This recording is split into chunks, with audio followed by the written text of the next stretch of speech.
밤 9시 17분이었습니다. 전 남편이 제 현관문을 발로 맞고 들어오려 했지요. 저는 떨리는 손으로 통화 녹음 버튼을 눌렀습니다. 그 사람은 웃으면서 말했습니다. 동네에 소문 제대로 내줄까? 62살 주제의 젊은 남자랑. 그날 이후로 그 남자의 주먹이 날아들었고 제 CCTV에는 모든 게 남았습니다. 그리고 저는 마을회관 마이크 앞에서 숫자부터 꺼냈습니다. 21년 결혼, 이혼 2년, 위자료 재산 분할 9천만 원, 집값 2억 2천만 원, 공사비 3,800만 원, 협박 녹음 7개. 그 자리에서 저는 처음으로 사람들 앞에서 말했어요. 소문은 칼입니다. 오늘부로 칼끝을 가해자에게 돌려놓겠습니다.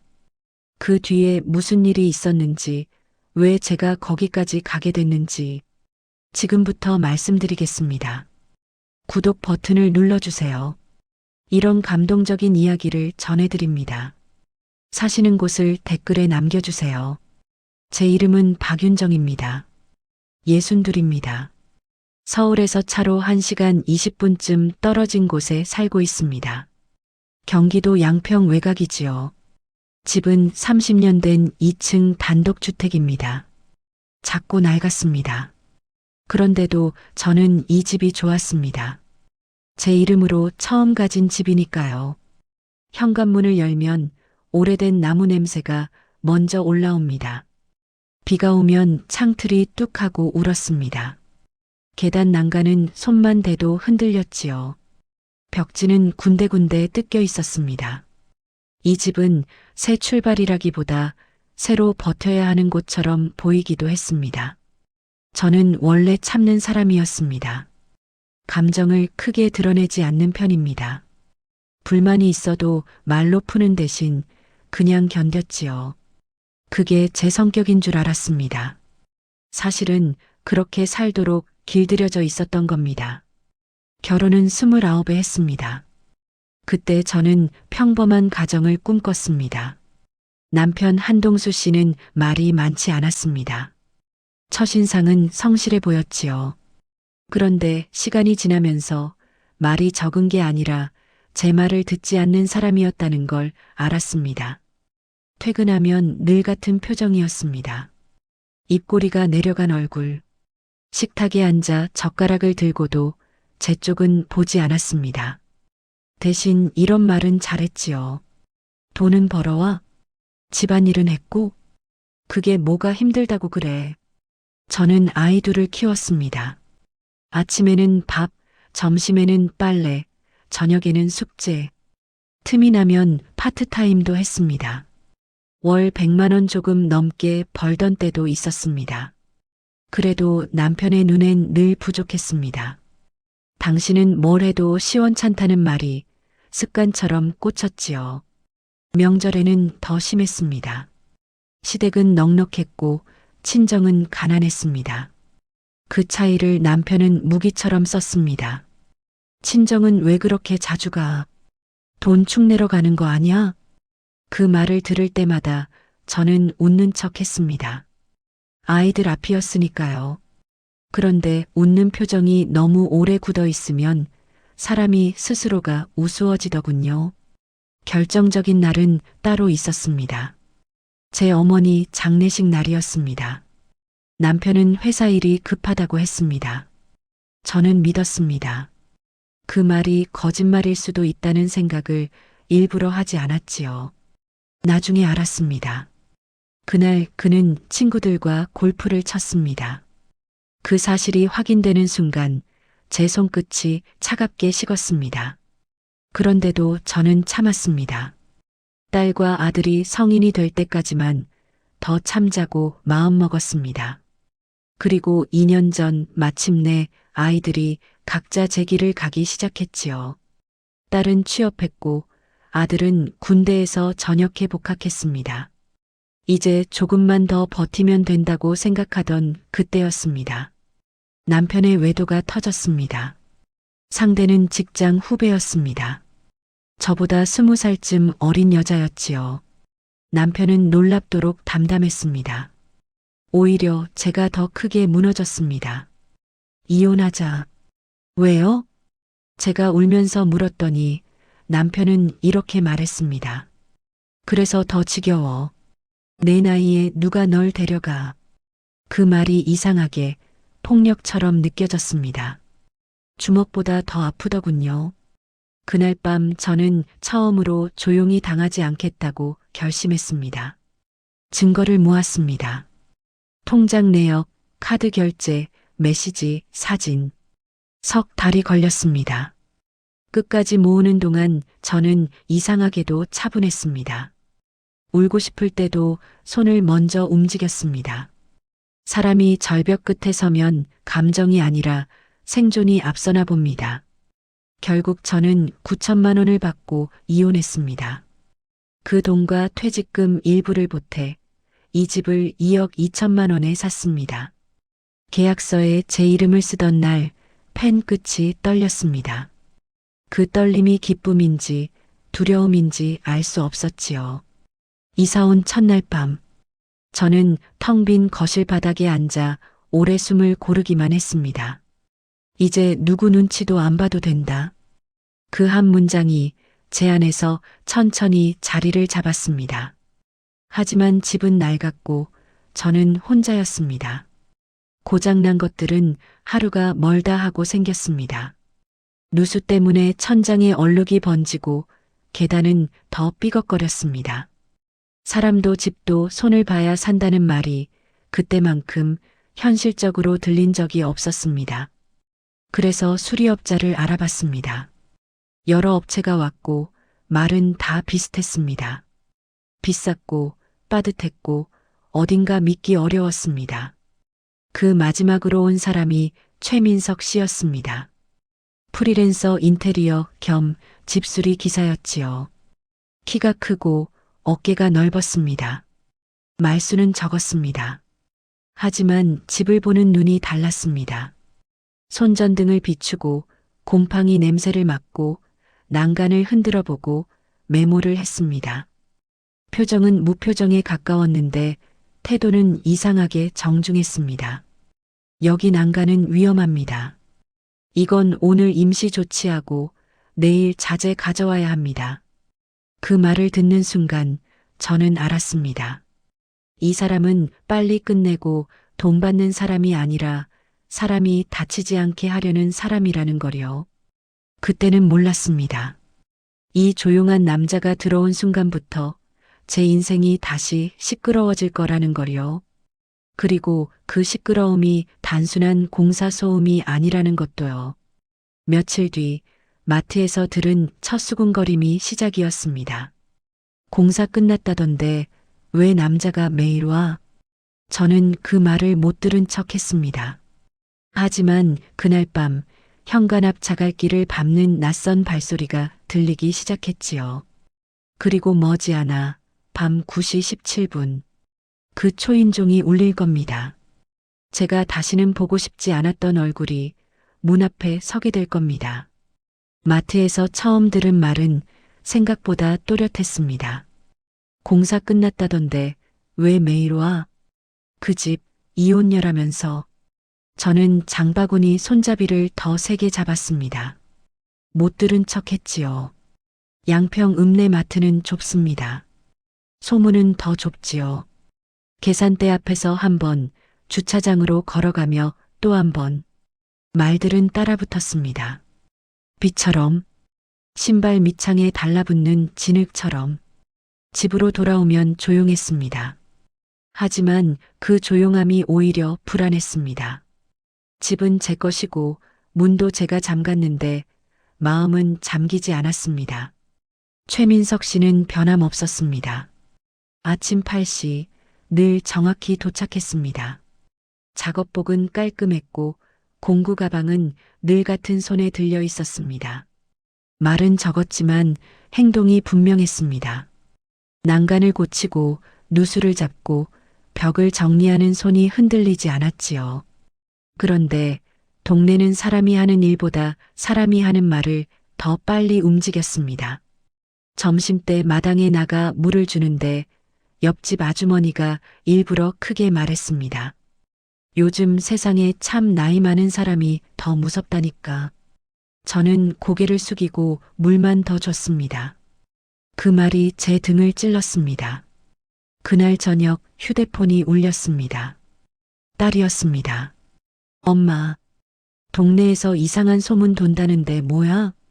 딸 목소리는 조심스러웠지만 숨은 불편함이 느껴졌습니다. 저는 바로 대답하지 못했습니다. 그게 더 아팠습니다. 내 딸에게까지 설명해야 하나 싶어서요. 공사하는 분이야. 집이 낡아서 고치는 거고. 근데 왜 공사 끝났는데도 계속 온대? 끝난 게 아니야. 사주 잡았어. 아직 2주 남았고. 딸은 잠깐 침묵했습니다. 엄마, 나 괜히 걱정돼서 그래. 사람들 말 무서워. 저는 웃는 소리를 억지로 냈습니다. 걱정하지 마. 엄마가 알아서 해. 전화를 끊고 나서 손바닥이 축축했습니다. 다음 날부터 저는 행동을 바꿨습니다. 점심을 차려도 같이 먹지 않았습니다. 저 먼저 먹었어요. 아, 그러세요. 민석 씨는 더 묻지 않았습니다. 그 무심함이 고맙기도 했고 더 불안하기도 했습니다. 제가 혼자 상상하고 있는 것 같아서요. 소문은 더 구체적으로 변했습니다. 그게 제일 무서웠습니다. 사람들은 상상으로 사실을 만들더군요. 공사비를 몸으로 갚는다더라. 돈 많은 집이라 공짜로 일해준다더라. 그 말은 노골적이지 않아도 충분히 더러웠습니다. 제가 숨을 쉬는 것 자체가 죄가 되는 기분이었습니다. 그리고 소문은 결국 돈으로 바뀌었습니다. 민석 씨에게서 전화가 왔습니다. 오후 3시쯤이었지요. 윤정님, 오늘 혹시 잠깐 나오실 수 있을까요? 그 목소리가 평소보다 낮았습니다. 거실로 나가니 민석 씨가 공구 가방을 닫고 있었습니다. 눈을 마주치지 않았습니다. 무슨 일 있으세요? 제가 묻자 민석 씨는 잠깐 숨을 고르고 말했습니다. 오늘 취소가 2건 더 났습니다. 취소요? 네. 원래 이번 주에 화장실 공사 하나, 창호 교체 하나 있었는데요. 그는 손가락으로 공구 가방 손잡이를 문지르며 말을 이었습니다. 이 동네에서 그 집 이야기가 돌아서요. 저는 순간 목이 마른데 물이 없었습니다. 그 집이요, 우리 집이요? 네.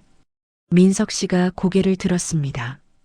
눈빛은 화가 난 게 아니라 지친 사람이었습니다. 제가 뭘 잘못했나요? 제 목소리가 떨렸습니다. 민석 씨는 급히 고개를 저었습니다. 아닙니다. 윤정님이 잘못한 거 없습니다. 그럼 왜 내 때문에? 말이 끝까지 나오지 않았습니다. 미안하다고 해야 하는데 억울하다고도 말하고 싶었습니다. 그날 밤 저는 장부처럼 숫자를 세었습니다.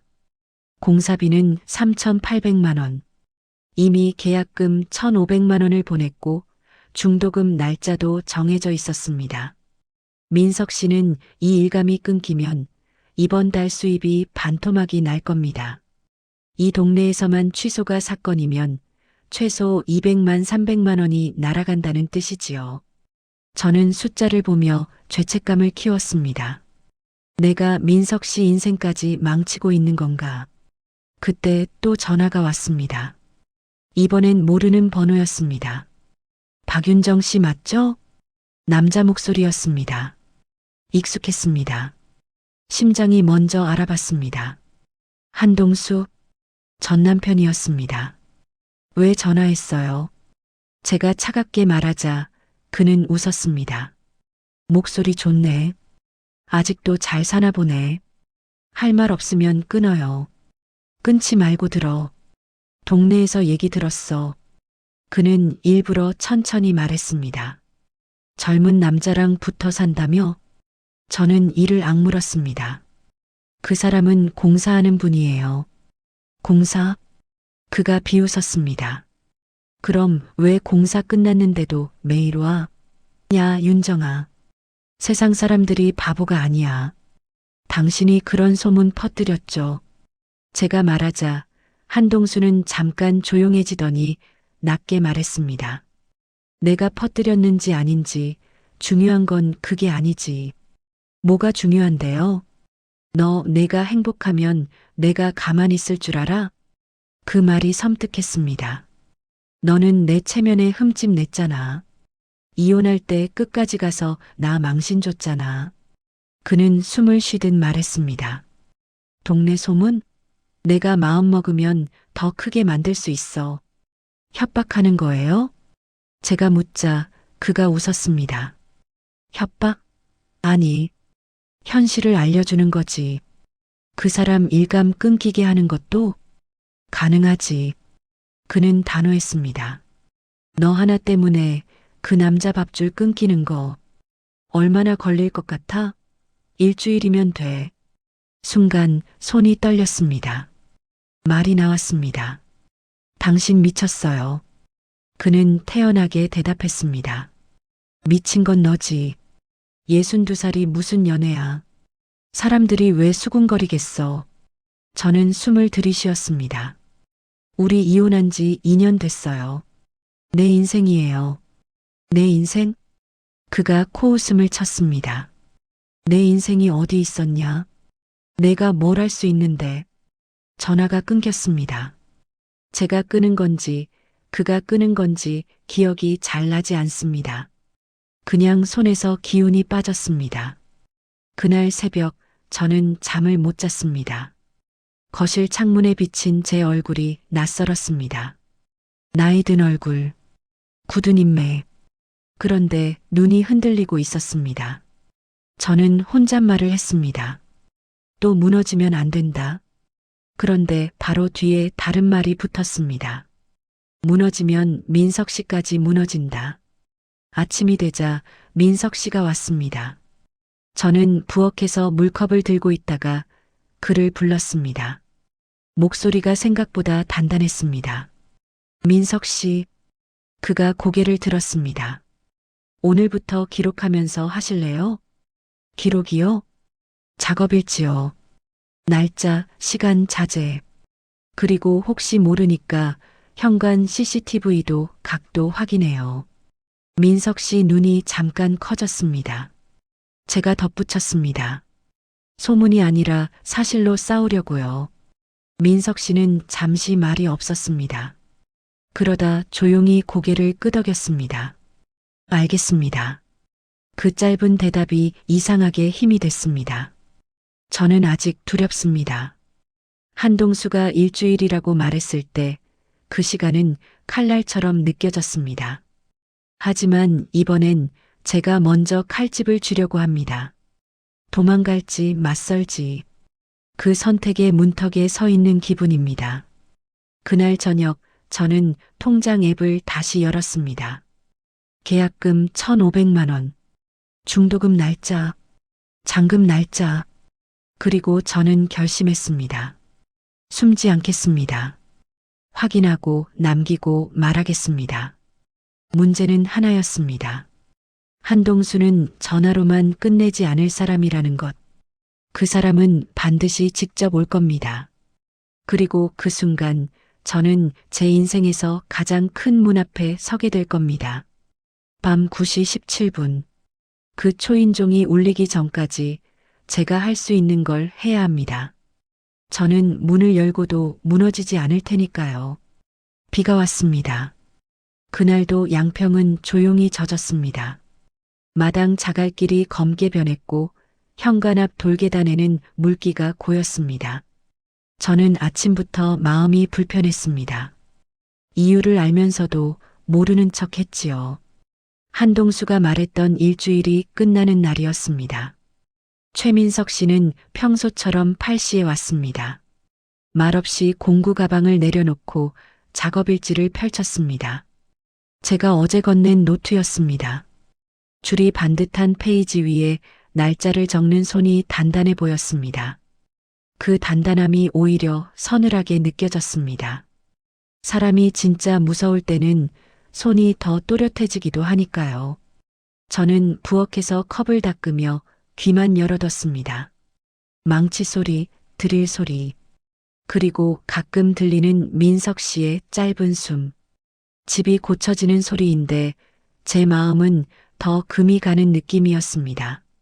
점심 무렵 휴대폰이 다시 울렸습니다. 이번엔 동네 번호였습니다. 부녀회장이라는 사람이었습니다. 말투는 친절했지만 내용은 날카로웠습니다. 윤정 씨, 요즘 말이 좀 있어요. 알죠? 무슨 말씀이세요? 집 공사요.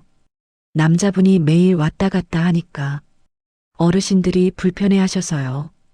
공사 중입니다. 돈도 다 계약대로. 제가 말을 잇기도 전에 상대는 웃는 소리로 끊었습니다. 그런 건 알겠는데요. 세상은 계약서만 보고 안 살잖아요. 전화가 끊기고 나서 저는 한동안 컵을 쥔 손을 놓지 못했습니다. 손바닥이 뜨거웠습니다. 부끄러움인지 분노인지 둘 다인지 알 수 없었습니다. 오후엔 취소 연락이 또 왔습니다. 민석 씨 휴대폰 화면에 취소라는 단어가 몇 번이나 뜨는 걸 저는 보았습니다. 그가 말은 하지 않았지만 어깨가 아주 조금 내려갔지요. 그 작은 변화가 더 크게 보였습니다. 저는 할 수 있는 걸 해보려고 했습니다. 이장님에게 전화를 걸까? 경찰서에 상담을 받을까? 법률구조공단을 찾아가 볼까? 머릿속에 방법은 많았는데 손이 움직이지 않았습니다.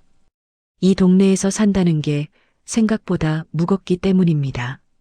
신고 한 번 하면 끝나는 게 아니지요. 마주치고 또 마주치고 평생 마주칠 사람들입니다.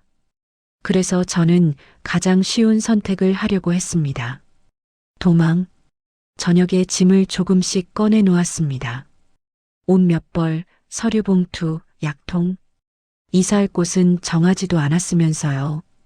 그냥 사라지면 끝날 것 같았습니다. 그런데 그때 민석 씨가 계단 아래에서 조용히 말했습니다. 윤정님. 그 목소리에 제가 멈췄습니다. 이사 가실 겁니까? 저는 대답을 못했습니다. 민석 씨는 말끝을 낮추었습니다. 도망가면 그 사람 말이 맞아집니다. 그 말이 아팠습니다. 맞습니다. 도망가면 소문이 사실이 됩니다. 도망가면 한동수는 또 이깁니다. 제가 참았던 21년이 다시 시작되는 겁니다. 그날 밤 비가 더 굵어졌습니다. 시계는 9시를 향해 갔습니다. 저는 일부러 TV를 켰습니다. 소리가 필요했습니다. 그런데 소리는 저를 구하지 못했습니다. 밤 9시 17분 초인종이 울렸습니다. 딸깍, 딩동. 너무 선명해서 심장이 먼저 반응했습니다. 저는 현관 앞에서 숨을 한번 삼켰습니다. 손은 자동으로 휴대폰을 찾았습니다. 녹음 버튼을 눌렀습니다. 화면이 빨간 점처럼 빛났습니다. 현관 위 CCTV를 올려다봤습니다. 작은 불빛이 조용히 켜져 있었습니다. 문을 아주 조금 열었습니다. 문틈으로 비 냄새가 들어왔습니다. 그리고 그 냄새 뒤에 익숙한 남자 냄새가 섞여 있었습니다. 한동수였습니다. 검은 바람막이, 젖은 신발. 눈은 웃고 있었지만 얼굴은 굳어 있었습니다. 오랜만이다. 그는 문틈을 더 벌리려는 듯 발끝을 넣었습니다. 저는 반사적으로 문을 당겼습니다. 그 순간 그의 발이 문을 막았습니다. 문짝이 쿵 하고 울렸습니다. 제 몸이 그대로 굳었습니다. 문 닫지 마. 그가 낮게 말했습니다. 너 요즘 폼 나더라. 젊은 남자 붙잡고 공사하는 분이에요. 제가 말하자 그가 비웃었습니다. 공사? 계약서? 그런 말로 사람들이 속을 것 같아? 그의 눈이 제 뒤를 훑었습니다. 집 안쪽을 보려는 눈. 그게 너무 불쾌했습니다. 나가세요. 제가 말을 단단히 하려 했지만 목소리가 떨렸습니다. 그는 그 떨림을 즐기듯 입꼬리를 올렸습니다. 일주일 줬잖아. 뭐가요? 그 남자 끊어내라고. 그가 손을 들어 제 얼굴 가까이로 툭툭 흔들었습니다. 너 때문에 그 남자 일감 끊긴 거 알아? 앞으로 더 끊길 거야. 당신이 그랬죠. 그래. 내가 했어. 그는 아주 태연하게 인정했습니다. 내가 내 체면 구겨놨잖아.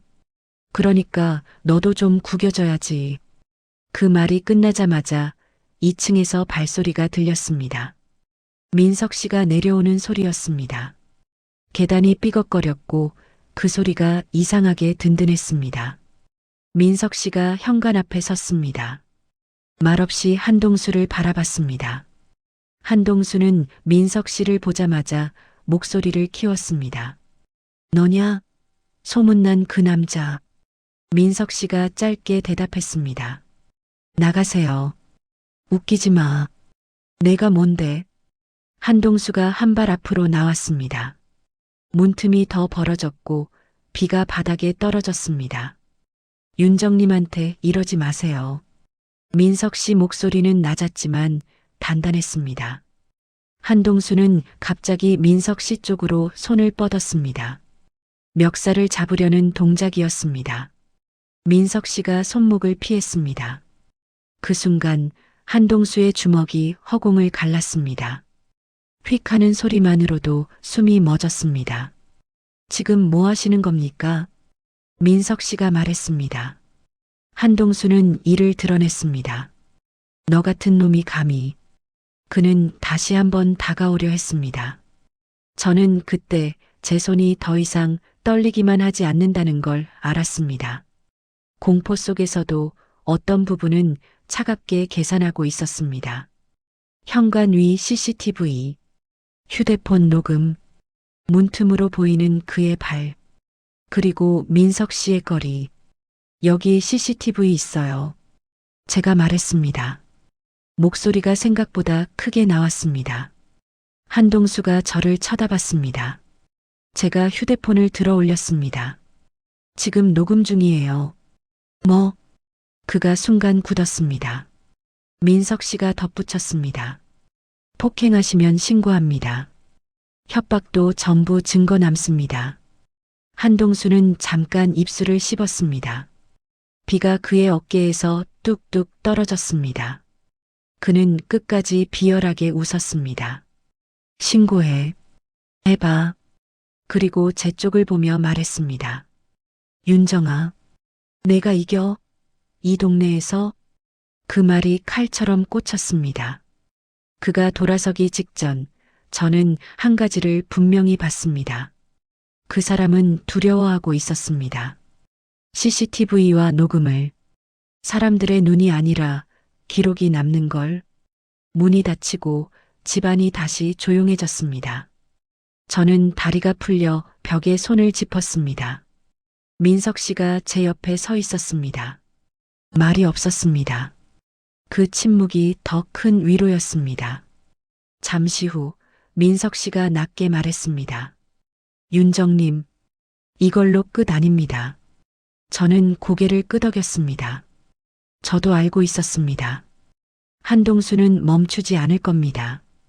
오늘은 맛보기였겠지요. 그런데도 이상하게 마음 한구석에 작은 불빛이 켜졌습니다. 방법이 없다고 생각했는데 한 가지는 있었습니다.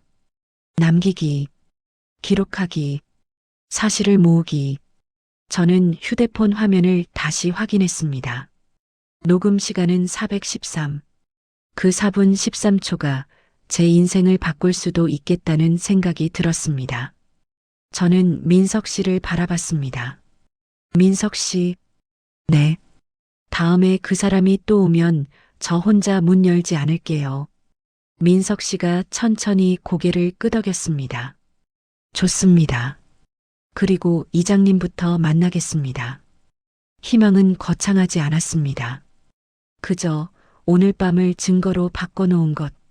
그게 제게 남은 유일한 단서였습니다. 하지만 질문은 더 커졌습니다. 이 위기를 정말로 어떻게 끝낼 수 있을까요? 동네 전체가 수군거리는 판을 어떻게 뒤집을까요? 저는 이제 도망치지 않기로 했습니다. 그리고 그 결심이 다음 더 큰 싸움의 문을 열고 있었습니다. 그날 밤 이후 저는 잠을 잘 수 없었습니다. 현관문 아래에 남은 젖은 흙자국이 자꾸 눈에 밟혔지요. 하지만 이상하게도 공포만 남진 않았습니다. 한동수의 협박은 녹음으로 남았습니다. CCTV도 돌아가고 있었습니다. 당할 수만은 없다는 감정이 아주 작은 불씨처럼 남아 있었습니다. 아침이 되자 최민석 씨가 먼저 말을 꺼냈습니다. 윤정님, 오늘은 작업보다 정리부터 하시죠. 저는 고개를 끄덕였습니다. 그리고 부엌 식탁 위에 서류를 하나씩 올려놓기 시작했습니다. 이혼 판결문, 합의서, 송금 내역, 공사계약서. 저에게는 숫자가 숨이었습니다. 눈물보다 숫자가 먼저 사람을 살게 하더군요. 위자료와 재산 분할은 9천만 원, 집값은 2억 2천만 원, 공사비는 3,800만 원, 계약금 1,500만 원은 이미 송금했고 중도금도 날짜대로 넣었습니다. 공짜 공사가 아니라는 걸 한 장이면 증명할 수 있었습니다. 민석 씨는 노트를 펼쳤습니다. 작업일지였습니다. 날짜와 시간, 자재 구매 내역이 빼곡했습니다. 그는 조용히 덧붙였습니다. 저도 영수증이 있습니다. 오해를 풀려면 이런 게 필요합니다. 그 말이 참 고마웠습니다. 누군가 제 편에 서서 같이 증명하자고 말해준 적이 제 삶에 거의 없었거든요. 우리는 먼저 이장님을 찾아가기로 했습니다. 마을회관 옆 작은 사무실, 낡은 소파와 커피 냄새가 섞인 공간이었습니다. 이장님은 처음엔 난감한 얼굴이었습니다. 윤정 씨, 동네가 워낙 좁아서 말이 빨라. 저는 고개를 숙이지 않았습니다. 대신 서류 봉투를 열었습니다. 이장님, 저는 조용히 살고 싶었습니다. 근데 조용히 살려면 거짓말이 더 커지기 전에 끊어야 합니다. 이장님은 판결문을 한 장씩 넘겼습니다. 표정이 조금씩 굳어졌습니다. 그는 한숨을 길게 내쉬었습니다. 이런 일이 있었는지 몰랐네. 저는 그 말에 가슴이 저렸습니다. 몰랐다는 말이 때로는 가장 잔인한 칼이 되기도 하니까요. 민석 씨가 조용히 말했습니다. 저희는 공사 계약대로 진행했습니다. 송금 내역도 있습니다. 이장님이 고개를 끄덕였습니다. 그래. 그럼 사람들 앞에서 한 번은 말해야겠네. 그 한마디가 제 등에 손을 얹는 느낌이었습니다. 그날 오후 이장님은 부녀회장과 몇몇 어르신들을 먼저 불렀습니다. 저는 마을회관 앞에서 잠깐 멈췄습니다. 문을 열기 전 손바닥이 젖었습니다. 민석 씨가 제 옆에서 낮게 말했습니다. 윤정님, 천천히 하셔도 됩니다. 제가 옆에 있겠습니다. 저는 그 말에 숨을 한 번 길게 내쉬었습니다. 회관 안은 생각보다 밝았습니다. 형광등이 환했고 플라스틱 의자들이 가지런했습니다. 그러니까 더 민망했습니다. 사람들은 이미 자리에 앉아 있었고 눈은 저를 보고 있었습니다. 그 눈길이 예전 같았으면 저를 무너뜨렸겠지요. 하지만 오늘은 달랐습니다. 저는 손에 쥔 봉투를 느꼈습니다. 증거는 종이지만 저에겐 방패였습니다. 제가 마이크 앞에 섰을 때 잠깐 침묵이 흘렀습니다. 목이 마르고 혀가 굳는 느낌이었습니다. 그래도 말은 나왔습니다. 저 박윤정입니다. 62입니다. 이혼한 지 2년 됐습니다. 요즘 제 소문이 돈다고 들었습니다. 저는 서류를 들어 올렸습니다. 저는 이혼하면서 9천만 원을 받았습니다. 이 집은 2억 2천만 원에 샀습니다. 공사비는 3,800만 원이고 계약금 1,500만 원은 이미 송금했습니다. 사람들 얼굴이 바뀌기 시작했습니다. 돈이라는 단어가 나오자 눈빛이 달라지더군요. 저는 덧붙였습니다. 민석 씨는 공짜로 일하러 온 게 아닙니다. 정당하게 돈을 받고 정당하게 일한 겁니다. 부녀회장이 입술을 달싹였습니다. 그래도 어르신들이 보기엔 그 말을 끊고 싶지 않았습니다. 저도 보기가 얼마나 사람을 죽이는지 아니까요. 그래서 저는 낮게 그러나 분명하게 말했습니다. 보기 전에 확인해 주세요. 그리고 저는 그날 밤에 녹음을 꺼냈습니다. 길게 틀지 않았습니다. 몇 초만으로 충분했습니다.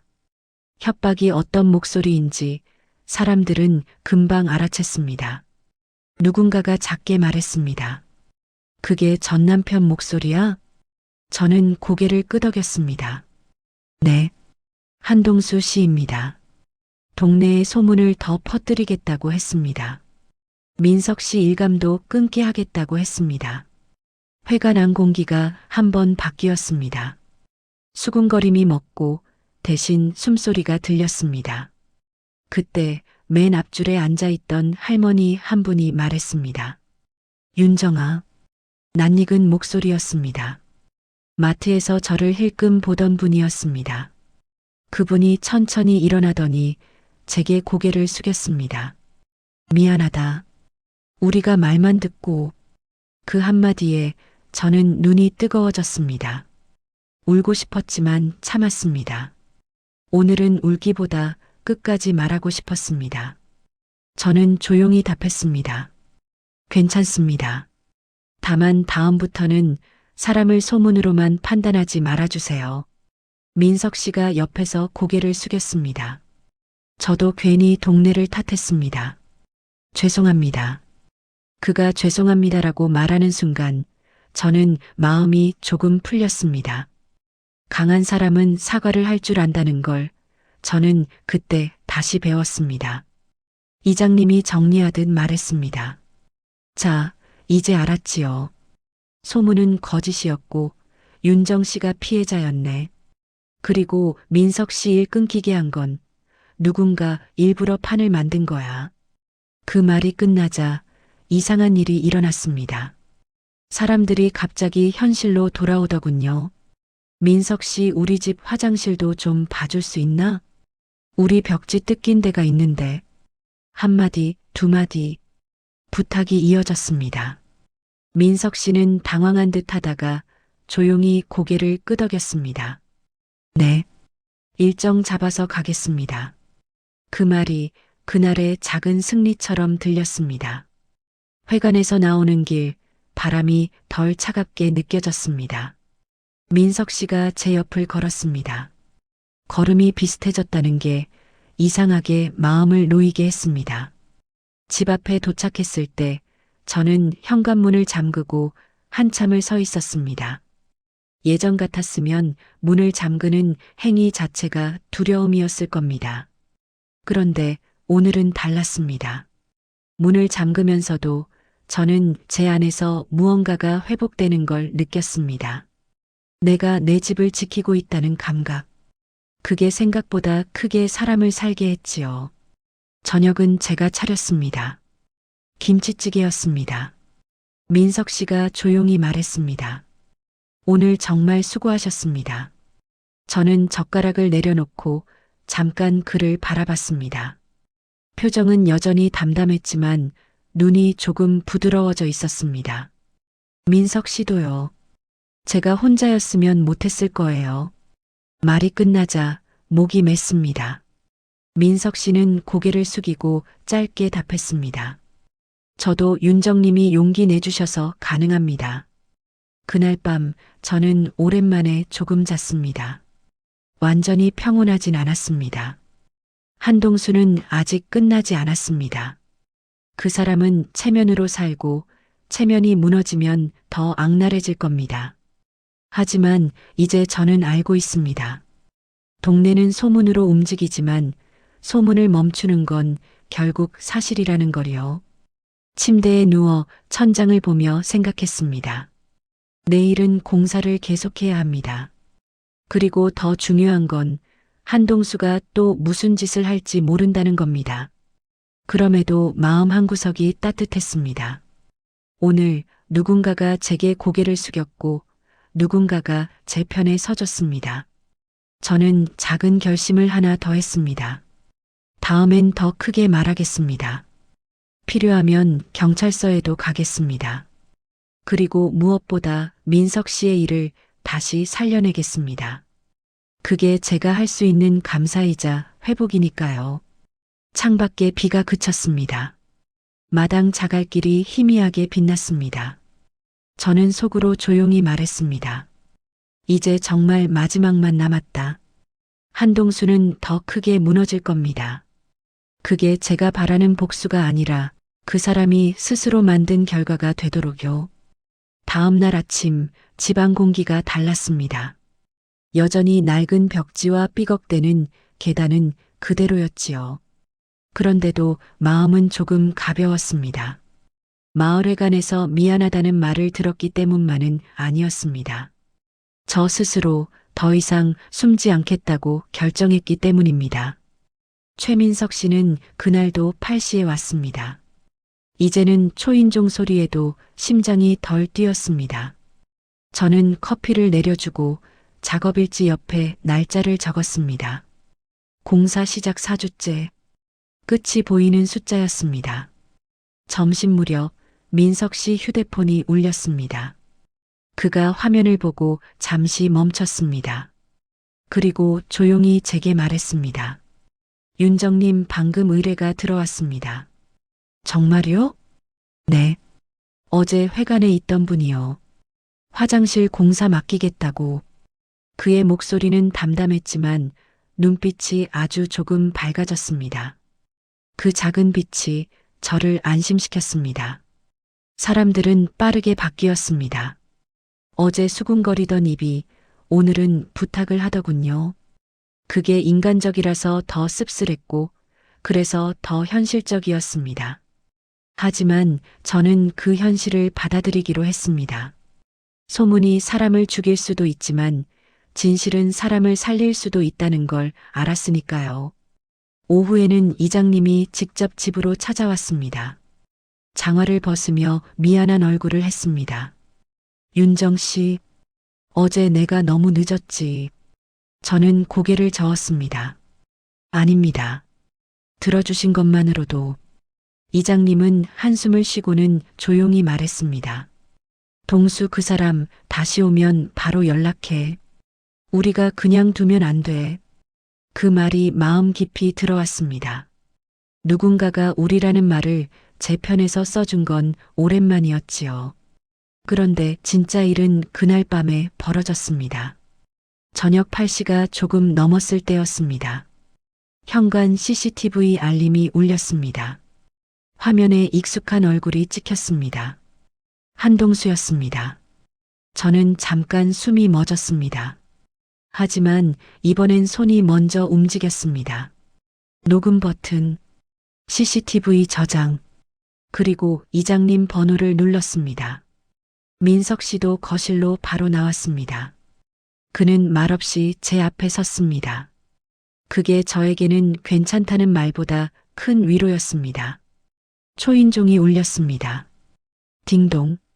이번엔 제가 문을 조금도 열지 않았습니다. 문 너머로 목소리만 들렸지요. 윤정아, 열어. 할 말 있으면 여기서 하세요. 제가 말하자 한동수는 비웃었습니다. 어제 회관에서 쇼했더라. 사람들 불쌍한 척 속이고. 저는 목이 마르지 않았습니다. 이상하게 마음이 차분했습니다. 협박과 폭행 시도 다 증거 있습니다. 증거? 그가 소리를 키웠습니다.